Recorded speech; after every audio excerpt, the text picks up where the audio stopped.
Hello everyone, welcome to programmers bond. तो आज की इस वीडियो में हम करेंगे मैक्सिमम बायपार्टाइट मैचिंग। तो सबसे पहले समझते हैं बायपार्टाइट ग्राफ क्या होता है। तो बायपार्टाइट ग्राफ वो होता है जिसमें जो हमारी वर्टेक्स सेट होती है, यानी जो हमारी वर्टेक्स होती हैं वो दो पार्ट्स में डिवाइड होती हैं, एल और आर। जहाँ पे मतलब एल का मतलब है लेफ्ट, आर का मतलब है राइट। और ये जो दो सेट होंगे ये डिसजॉइंट सेट होंगे, यानी इन दो वर्टिसेस के सेट में कुछ कॉमन नहीं होगा। यानी कि हमारे पास वर्टिसेस के दो सेट होंगे, लेफ्ट वाला और राइट वाला, उसे हम मतलब कुछ भी नेम देंगे। और वो जो सेट होंगे वो अपने आप में ऐसे होंगे कि उनमें कुछ भी कॉमन नहीं होगा, उन दोनों में हर जो एलिमेंट है वो अलग अलग होगा। तो इसमें हमें क्या करना होता है, हमारे पास जैसे एल और आर वर्टिसेस गिवन है, इनके ये किससे कनेक्टेड है, एजेस से। तो हमें क्या करना होता है, हमें इस तरीके से वर्टिसेस को मैच करना होता है कि हमारे पास जो है मैक्सिमम मैचिंग आए। यानी हमारे पास अभी हमारे पास पूरी की पूरी एजेस का सेट है, ये जितनी एजेस भी हैं हमारे पास उनका हमारे पास एक सेट है। जब हम इनसे मैच करेंगे तो हमारे पास एक मैच्ड वर्टिसेस का सेट आ जाएगा। तो हमें इस तरीके से मैच करना होता है कि जो मैच्ड वर्टिसेस का सेट आए उसमें हमारे पास मैक्सिमम एलिमेंट्स आ सके। तो our aim is to do maximum matching, that is matching of maximum cardinality. जब हम इसे मैच करें तो हमारे पास जो कार्डिनलिटी आए, कार्डिनलिटी का मतलब जो कितनी मैक्सिमम मैचिंग हुई हैं वो हमारे पास मैक्सिमम आनी चाहिए। तो जैसे अगर हम एग्जाम्पल लें, ये हमारे कुछ जॉब्स हैं, ये हमारी मशीन्स हैं, यानी कि हमारे पास कुछ एक जॉब्स की वर्टिसेस हैं। इनका मतलब क्या है कि मतलब ये कुछ जॉब्स के एलिमेंट्स हैं जिसे हमने एक सेट में रख दिया, उसका नाम हमने रख दिया लेफ्ट सेट।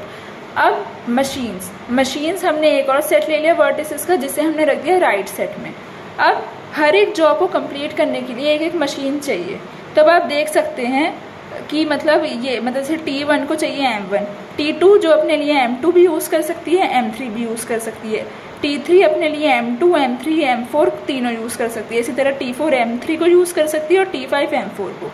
हर एक जॉब के लिए मशीन स्पेसिफाइड है कि कौन कौन सी जॉब कौन कौन सी मशीन यूज़ करेंगे अपने काम के लिए। और एक जॉब जो है एक से ज़्यादा मशीन भी यूज़ कर सकती हैं। तो हमारा टास्क क्या है कि हम इस तरीके से इन वर्टिसेस को कनेक्ट करें कि ज़्यादा से ज़्यादा जॉब्स हमारी कंप्लीट हो सके। तो अगर हम देखें तो इसमें कोई मतलब ऐसे सीक्वेंस नहीं है, मतलब जैसे मैंने T1, T2, 3 ऐसे सीक्वेंस में लिखा है। इसमें क्या होगा, हर एक जॉब कोई भी एक मशीन को बुक कर लेंगी अपनी स्पेसिफाइड में से, वो कोई भी एक मशीन को बुक कर लेंगी और उसके बाद उसे काम करेंगी। अब इसमें कंडीशन आती है कि जैसे एक मशीन एक टाइम पे एक ही जॉब ले सकती है। यानी जैसे अगर T1 ने M1 को बुक कर लिया तो T2 उसके बाद M1 को बुक नहीं कर सकती जब तक T1 का काम कंप्लीट ना हो जाए। तो एक टाइम पे एक ही मशीन हमारी बुक होगी। तो सबसे पहले मान लेते हैं T1 ने M1 को बुक कर लिया। तो जब उसने बुक किया तो हम इस H को डार्क कर देते हैं।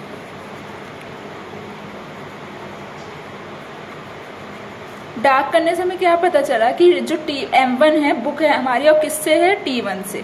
तो T1 और M1 के बीच में जो H थी उनके बीच जो कनेक्शन था वो हमने डार्क कर दिया। अब हम मान लेते हैं T3 ने M3 को बुक कर लिया। T3 ने हमारी किसको बुक कर लिया, M3 को।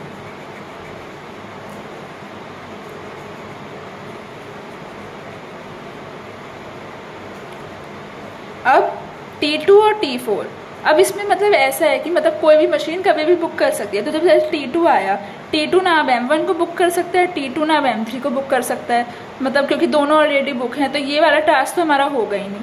T4 किससे कंप्लीट हो सकता था, हमारा M3 से, लेकिन M3 भी ऑलरेडी बुक है तो T4 भी कंप्लीट नहीं हो सकता।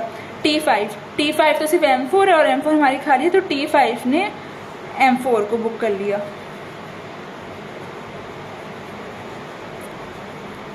तो अगर हम देखें तो इसमें हमारी कार्डिनलिटी क्या आई,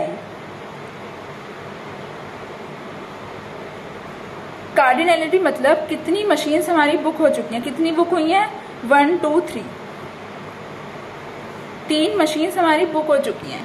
लेकिन अगर हम इसमें देखें हमारी M2 तो खाली रह गई, M1, M3, M4 हमारी 3 मशीन्स बुक हो गई हैं, इन पर तो काम चल रहा है।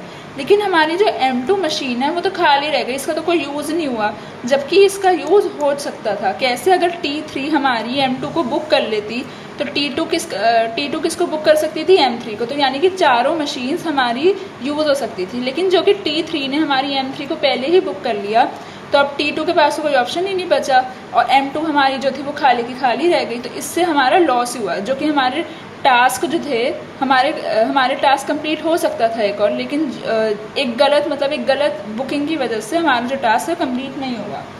तो इससे हमारी एक डिसएडवांटेज आ जाती है कि कोई भी मशीन कभी भी किसी को बुक कर सकती है।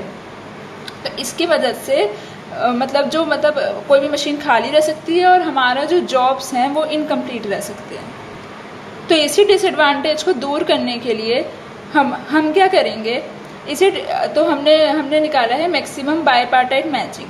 तो इसमें क्या होता है, हमारे पास बायपार्टाइट ग्राफ होता है और एक कॉरस्पॉन्डिंग फ्लो नेटवर्क होता है। फ्लो नेटवर्क मतलब यही वाली चीज़ जो हमने पिछले में बनाई थी, लेकिन इसमें हम क्या चेंजेस कर सकते हैं। जैसे कि आप पिछले में हमने देखा था हमारे पास सिर्फ जॉब्स थी और टास्क यानी मशीन्स थी, लेकिन इसमें हम क्या करेंगे, हम एक एडिशनल सोर्स नोड और एक सिंक नोड, S मतलब सोर्स, T मतलब सिंक नोड को कनेक्ट कर देंगे। तो इसमें यही लिखा है, let there be a maximum bipartite graph and the corresponding flow network where V is equal to V union SC। मतलब वर्टिसेस में हमने 2 वर्टिसेस और ऐड कर दी है, सोर्स और सिंक।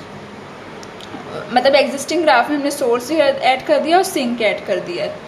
तो अब हम अभी हम मैचिंग करेंगे, अभी हम इन जॉब्स को ये प्रोवाइड करेंगे मशीन्स। तो अब हम क्या करेंगे, कैसे कनेक्ट करेंगे? सबसे पहले हम S से U belongs to L, U belongs to L, L मतलब क्या था हमारा लेफ्ट। तो सबसे पहले हम S से लेफ्ट वाली पे जाएंगे, फिर UV belongs to E of G। UV मतलब ये U और ये V, ये हमारा U यानी लेफ्ट में सेट है और V हम इसको बोल रहे हैं जो कि राइट में है। और देन V से T।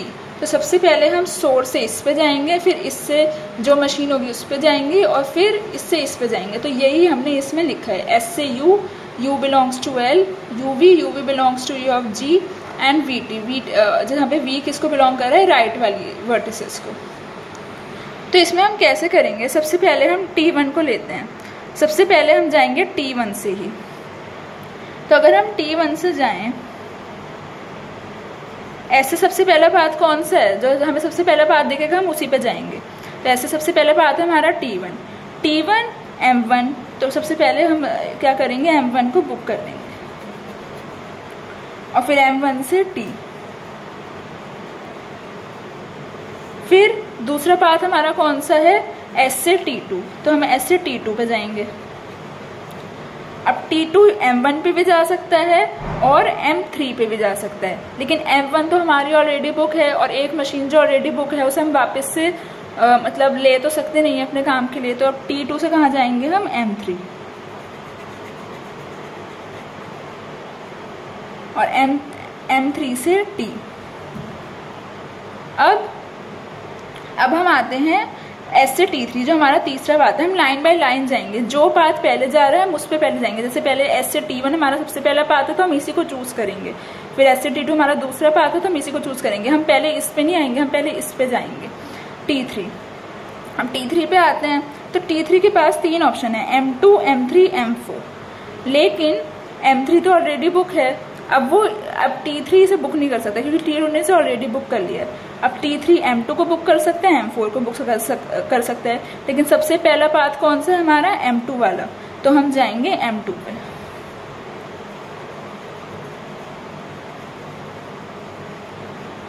और M2 से T।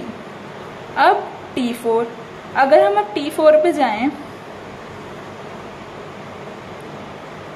और फिर T4 पे चले गए, लेकिन T4 किसको यूज कर सकती है, M3। लेकिन M3 हमारी ऑलरेडी बुक है और ये कोई और मशीन यूज भी नहीं कर सकती, तो इसमें हम जाएंगे ही नहीं। फिर हम जाते हैं T5 पे। अब T5 तो M4 को यूज कर सकती है और M4 हमारी खाली भी है, तो हम इसे कर देंगे।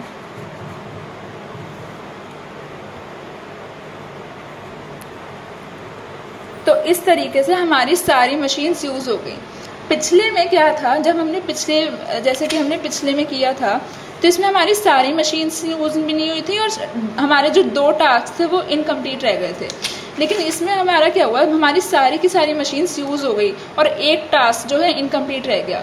तो उससे मतलब पिछले वाले से तो कम ही डिसएडवांटेज है हमारी इसमें। तो कार्डिनैलिटी इसमें क्या हो गई हमारी, कार्डिनैलिटी है उसमें हमारी हो गई 4, जो कि पिछले से ज़्यादा है। पिछले में कितनी थी 3, इसमें है 4। इसमें हमारा क्या फ़ायदा हुआ, हम लाइन बाय लाइन चले। पिछले जो हमारा केस था उसमें हमारी सोर्स और सिंक नोड थी नहीं, तो सोर्स और सिंक नोड जो हमारी थी नहीं, तो हम कोई भी मशीन कभी भी, कोई भी जो टास्क था वो किसी भी मशीन को बुक कर सकता था, कोई भी मशीन कभी भी बुक हो सकती थी। लेकिन जो कि हमने इसमें सोर्स और सिंक लगा दिया, तो हम पाथ बाय पाथ चलेंगे, हम लाइन बाय लाइन चलेंगे। सबसे पहले T1, T2, T3 और इनसे भी जो सबसे पहला पाथ आ रहा है उससे चलेंगे। तो इससे हमारी कार्डिनैलिटी इंक्रीज हो गई। जैसे कि आप देख सकते हैं इसमें हमारी सारी मशीन्स बुक हो गई और सिर्फ एक टास्क इनकम्प्लीट रह गया, वो भी इसलिए क्योंकि हमारे पास और कोई मशीन नहीं थी। तो ये थी हमारी मैक्सिमम बायपार्टाइट मैचिंग, जिसमें हम मैक्सिमम मैचिंग करने के लिए कोशिश करते हैं। मैक्सिमम मतलब जो लेफ्ट और राइट है जिसे वो मैक्सिमम जो लेफ्ट और राइट वर्टिसेस है वो हमारी मैच हो जाए, ये हम कोशिश करते हैं। तो आई होप आपको ये वीडियो पसंद आई होगी। अगर आपको ये वीडियो अच्छी लगी है तो आप इसको ज़रूर लाइक कीजिए और अपने दोस्तों के साथ शेयर भी कीजिए और हमारे चैनल को सब्सक्राइब करना मत भूलिएगा। Thank you.